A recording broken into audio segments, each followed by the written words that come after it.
کہ یہ فرشتے اللہ تبارک و تعالیٰ سے جا کر عرض کرو کہ اللہ تیرا بندہ حضرت سلیمان علیہ السلام تھوڑی مہلت مانگتا ہے، اور وہ اس لیے کہ آپ کے گھر کی تعمیر باقی ہے۔ وہ بادشاہ جو ہواؤں پر حکومت کرتا تھا، وہ بادشاہ جو پرندوں کو اپنے تابع کیے ہوئے تھا، وہ بادشاہ جو جنات پر اپنا حکومت چلاتا تھا، وہ بادشاہ جو ساری دنیا پر بادشاہت کرتا تھا۔ ٹھیک بھائی ترجیح والا وہ لکھیں۔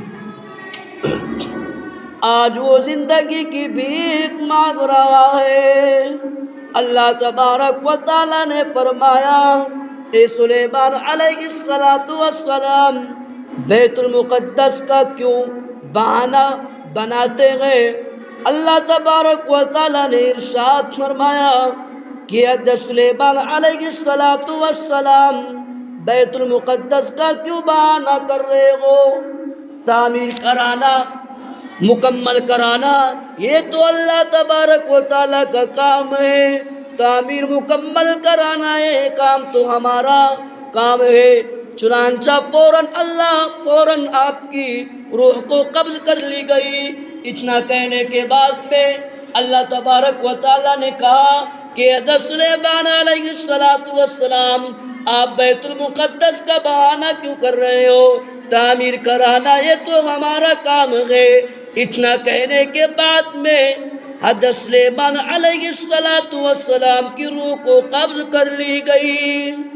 اور قرآن کے اندر اللہ تبارک و تعالیٰ نے ارشاد فرمایا اذا جاء اجلهم فلا يستأخرون ساعة ولا يستقدمون، کہ جب تمہارا متعین وقت آ جائے گا پھر ایک لمحہ کی بھی مہلت نہیں مل سکتی۔ دوسری جگہ ارشاد فرمایا اینما تکونوا یدرککم الموت ولو کنتم فی بروج مشیدہ، کہ جہاں کہیں بھی تم ہو موت تم کو آ پکڑے گی۔ اگر تم مضبوط قلعوں میں بند ہو جاؤ گے، کسی کو موت کا علم نہیں ہے۔ میرے دوستو، کسی کو موت کا علم نہیں ہے۔ اگر موت کا علم ہے تو صرف اللہ تبارک و تعالیٰ کے پاس ہے۔ کسی کو معلوم نہیں ہے کہ انسان کی موت کب اور کہاں آئے گی اور کیسے آئے گی۔ آگاہ اپنی موت سے کوئی بشر نہیں، سامان 100 برس کا پل کی خبر نہیں۔ اللہ کے رسول محمد الرسول اللہ صلی اللہ علیہ وسلم نے ارشاد فرمایا اذا اصبحت فلا تنظر المساء واذا امسيت فلا تنظر الصباح وعدت نفسك من الاموات۔ یہ تھوڑی ویڈیو بنا کے ٹیپ دی بھائی۔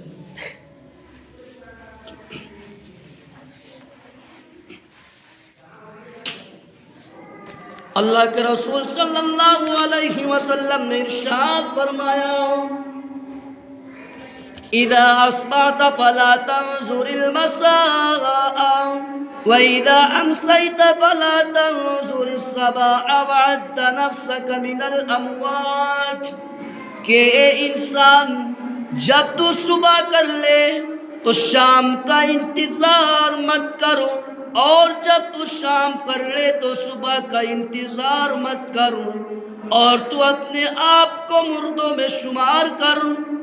حضرت مریم علیہ السلام کی وفات ایک روز حضرت مریم علیہ السلام پہاڑ پر تھی اور روزے رکھے ہوئی تھی۔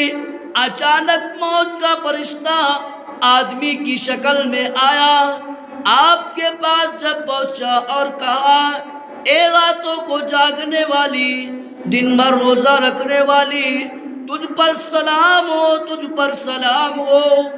حضرت مریم علیہ السلام نے فرمایا کہ تو کون ہے، تو کون ہے، تو کون ہے، اور تیری آواز سے میرا کلیجہ کانپ گیا۔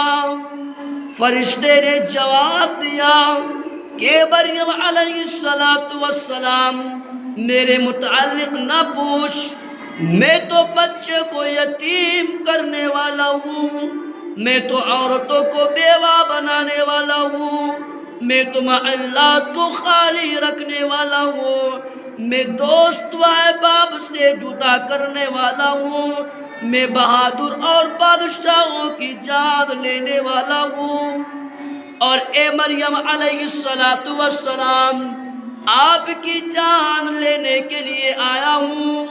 حضرت مریم علیہ السلام نے فرمایا تھوڑی مہلت دیجئے، اس لیے کہ حضرت عیسیٰ علیہ السلام جنگل گئے، ذرا ان کو آنے دیجئے۔ فرشتے نے جلدی سے جواب دیا کہ مجھے جس سانس میں اللہ تبارک و تعالی روح قبض کرنے کا حکم دیتے ہیں، میں اسی سانس میں روح کو قبض کر لیتا ہوں اور دوسرا سانس تک بھی نہیں لینے دیتا ہوں۔ ایک کر فوراً حضرت مریم علیہ السلام کو ہمیشہ ہمیشہ کے لیے سلا دیا گیا، اور حضرت عیسیٰ علیہ السلام آئے، جب دیکھا کہ پیاری والدہ اللہ تبارک و تعالی سے جا ملی تو عرض کیا کہ اے میرے مولا، جس وقت میرے والدہ کا انتقال ہوا میں اس وقت موجود نہیں تھا، میرے والدہ کو زندہ کر دیجئے۔ فوراً حضرت عیسیٰ علیہ السلام نے اپنی دونوں ہاتھوں کو اٹھایا اور دعا کیا اور کہا کہ اللہ تبارک و تعالی جس وقت میرے امی کا انتقال ہوا اس وقت میں یہاں موجود نہیں تھا، اے میرے اللہ میری والدہ کو زندہ کر دیجئے تاکہ میں ان سے کچھ بات کر لوں۔ حضرت عیسیٰ علیہ السلام کی فوراً دعا قبول ہو گئی اور ان کی والدہ کو اللہ تبارک و تعالی نے زندہ کر دیا۔ حضرت عیسیٰ علیہ السلام نے اپنی والدہ سے عرض کیا کہ امی جان موت کا مزہ کیسا پایا؟ حضرت مریم علیہ السلام نے فرمایا کہ بیٹا کیا پوچھتے ہو، موت کا ذائقہ اتنی تلخ ہے کہ قیامت تک میرے منہ سے اس کی تلخی نہیں جائے گی، اور ملک الموت کی دہشت ہمیشہ ہمیشہ یاد رہے گی۔ میرے دوستو یہ دیکھو جو حضرت عیسیٰ علیہ السلام کی امی کا واقعہ لکھا ہوا ہے، یہ ہوتی ہے موت کا عالم۔ آگے میرے دوستو اسی طریقے سے ایک بزرگ کا واقعہ لکھا ہے کہ اے اللہ میں موت کے بارے میں کچھ معلوم کرنا چاہتا ہوں۔ اللہ تبارک و تعالی نے ان کی دعا قبول کی اور آواز آئی کہ فلاں قبرستان چلے جاؤ۔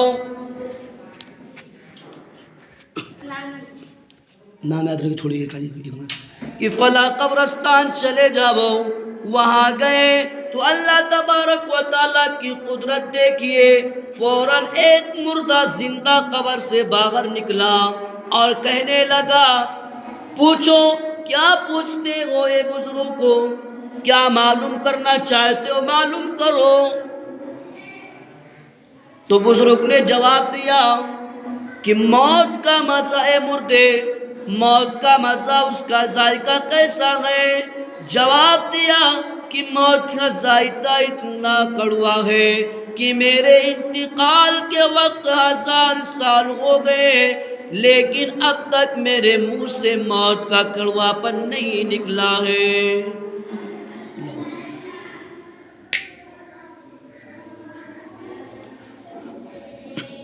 آپ ایسا آپ تک بولی نہ بولنا نہیں ہے، بولنا نہیں ہے۔ میرے دوستو جس موت کی سختی کا یہ عالم ہو کہ 1000 سال تک اس کی کڑواپن ختم نہیں ہوئی، تو میرے دوستو انسان کی روح کو کیسے قبض کی جاتی ہے، کتنا انسان تڑپتا ہوگا۔ جس موت کی سختی کا عالم یہ ہو کہ 1000 سال تک اس کا کڑواپن ختم نہ ہو، کتنی سختی سے روح نکلتی ہوگی۔ میں دوستو ایک روایت میں آتا ہے